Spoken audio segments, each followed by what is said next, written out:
Vamos então praticar um pouquinho do que a gente aprendeu hoje.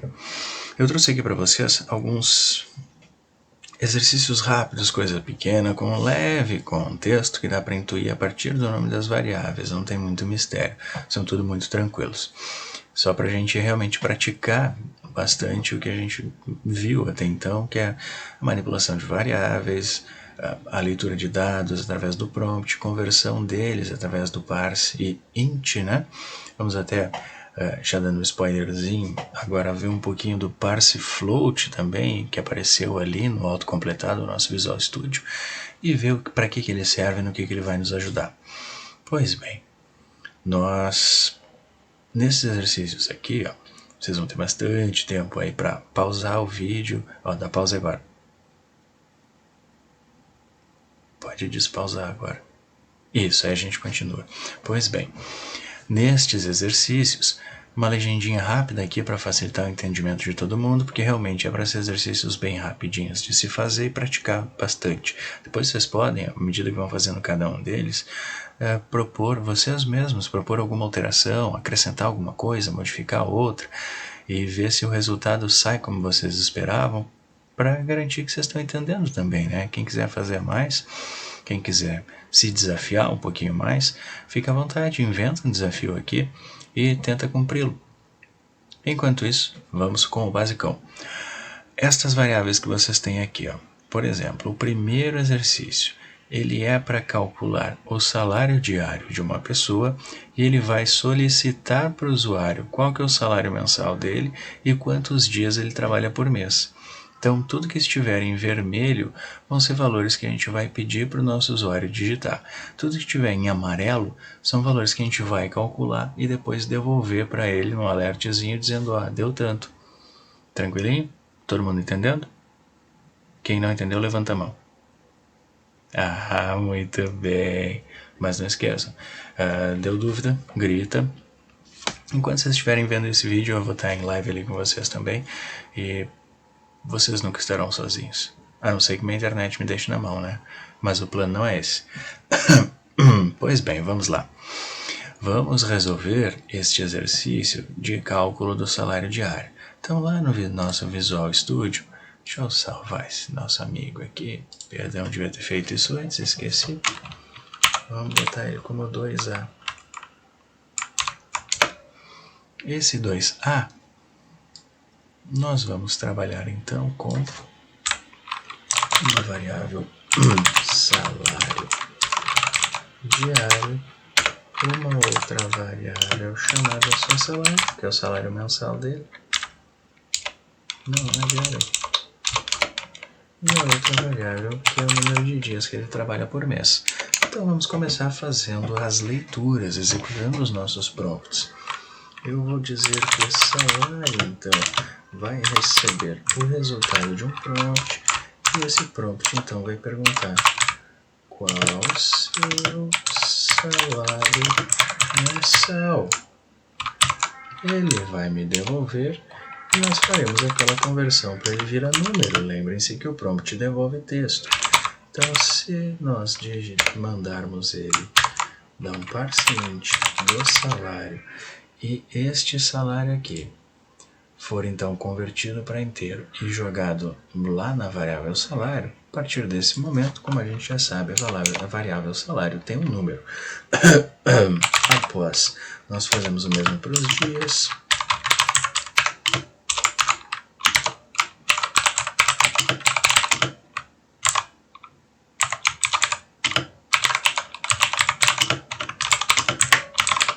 Nem todo mundo trabalha 30 dias por mês, né? Acredito que ninguém trabalha 30 dias por mês. Tem gente que trabalha mais, tem gente em outros regimes que trabalha menos, tem de tudo. Então a gente pergunta também quantos dias nosso amigo trabalha para garantir. E o número de dias também vai receber o parse do próprio número de dias, para que ele então valha o número. Depois, gente, é só fazer aquela continha básica. Salário dividido pelo número de dias. Pronto. Vamos dar um alert ali para testar. Salário diário. Já podemos testá-lo. Lemos salário, convertemos salário para um número e devolvemos para a própria variável. Lemos o número de dias que ele trabalha, convertemos para número e jogamos na própria variável dias. Depois dividimos salário pelo número de dias para ver quanto que ele ganha por dia. Podemos testá-lo.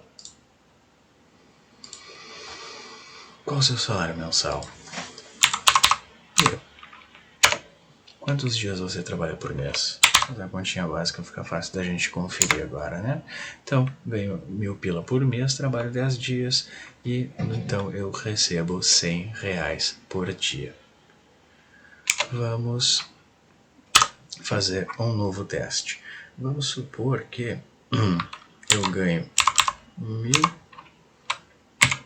Lembrando que decimal é sempre com ponto e não com vírgula. Eu ganho R$1.000,96 por mês. Então não esqueçam dos 96 centavos ali. Continuo trabalhando 10 dias por mês. Agora eu ganho uns centavinhos a mais. Opa, não ganho não. Ele me deu exatamente o mesmo resultado do teste que nós fizemos anteriormente. Por que isso? Por quê? Por que ele fez isso? Quando eu digitei salário lá, e eu disse que era R$1.000,96, esse 1.000,96 foi colocado aqui como texto. Quando eu converti ele para inteiro, então eu converti para um número inteiro. Número inteiro não tem parte decimal. Então quando ele converteu e passou para cá, ele pegou só o 1.000, não pegou o decimal. Se eu quero trabalhar com parte decimal nos meus números, eu não posso trabalhar com o número inteiro. Nós vamos trabalhar com outro tipo de dado, que é o float. Olha, que ele vinha tentando autocompletar para nós já. Qual a diferença do inteiro para o float? Float tem parte decimal. Número de dias não há necessidade de a gente trabalhar com float, né? Número de dias é inteiro. Mesmo que ele trabalhe meio dia, é um dia de trabalho. Então não faz sentido a gente trabalhar com 10,5 dias trabalhados. Pelo menos não neste contexto que eu inventei. Fui eu que inventei, eu faço como eu quiser. Horas. Então, agora, o nosso salário é um float e o número de dias é inteiro. Ele vai dividir esse float por número de dias e vai me dar o salário diário. Vamos ver como é que fica lá o resultado. Fazer o mesmo teste anterior. 1.000,96 dividido por 10 dias. Ele me deu R$100,09.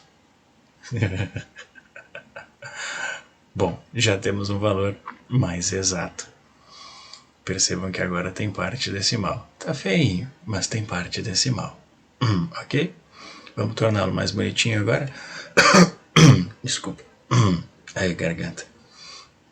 Para a gente tornar ele mais bonitinho, a gente pode começar formatando ele só com 2 casas.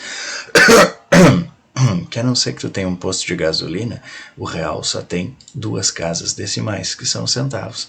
Então vamos formatá-lo desta forma. Como é que a gente vai fazer para formatá-lo com 2 casas? Aqui, ó.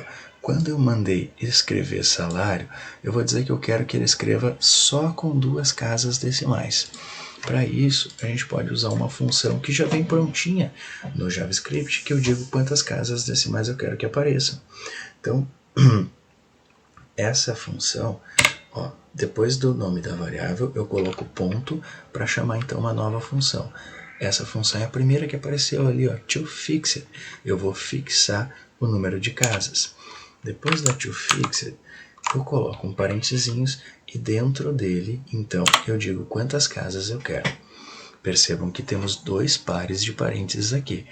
Um par de parênteses que pertence à função toFixed e o outro par de parênteses mais externo que circunda tudo que vai ser escrito pela função alert.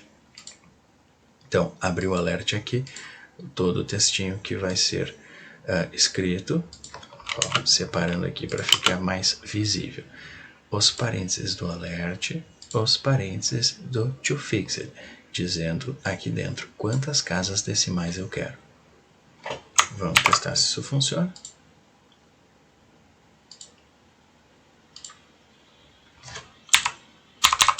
R$1.000,96 de novo, dividido por 10. Pum. duas casas decimais. Percebam que ele arredondou aquele 9,6 centavos lá para 10 centavos. Ok, já está melhorando. Só falta aquele textinho, né, para a gente ser bem educadinhos. Vamos lá fechar isso aqui. Então, antes de eu escrever salário, eu vou então concatenar com um textinho que diz: por dia você... Já repararam que toda vez que eu vou digitar você, eu digito vocês? E sempre eu pago S depois. Ele recebe reais.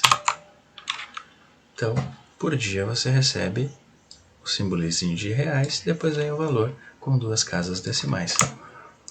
Agora vai ficar lindo.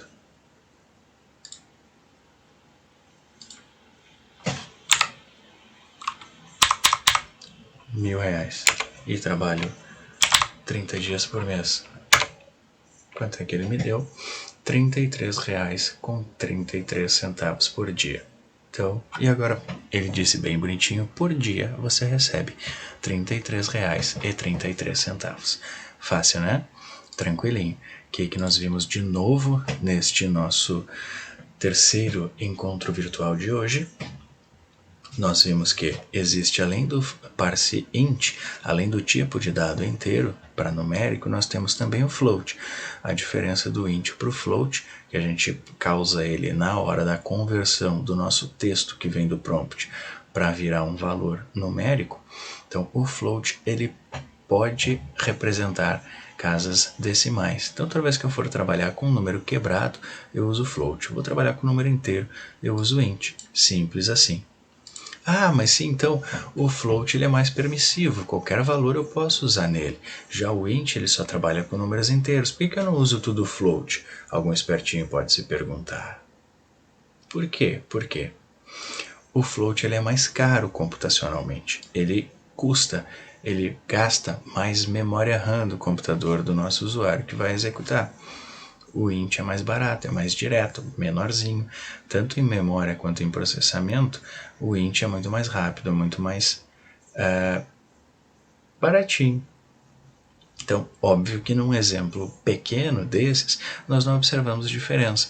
Mas quando o nosso sistema vai escalando, vai criando o corpo, vai virando um negócio gigantesco, e eu usei só float, supomos que nós estamos criando um jogo, e lá no jogo tem o meu jogo e o jogo da concorrente, que fazem exatamente a mesma coisa, só que o meu jogo ele roda no computador de vocês a 10 FPS e o do concorrente roda a 30 FPS. Não, maravilha, mas já é alguma coisa. Por quê? Pode ser porque eu estou exigindo muito mais do computador do meu jogador usando todas as variáveis com o tamanho do float, quando poderia ser int. Então eu estou otimizando o desempenho muito menos do que o meu concorrente. Então é bom a gente já ir se acostumando com isso também, já ir pensando nesse tipo de coisa. O int é mais barato, sempre que puder eu uso ele. Preciso usar float, tem parte decimal no meu, nesse meu contexto. Aquele valor que eu vou armazenar, ele exige ser armazenado com parte decimal. Então eu uso float, não tem outro jeito, vou usar float. Se tiver outro jeito, é só número inteiro, é uma contagem simples, é um valor inteiro e sempre vai ser, uso int, e tá louco de bom.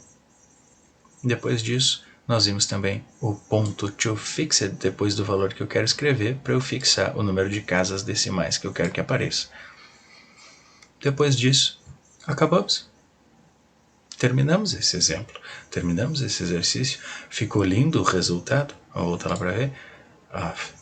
Eu fechei. Mas isso é fácil, nós tínhamos feito com 1.000 por 30 dias de trabalho. E tem textinho bem educado, bem explicativo, dizendo o que é o valor que a gente está colocando. Então, ele me diz que por dia você recebeu reais 33 com 33.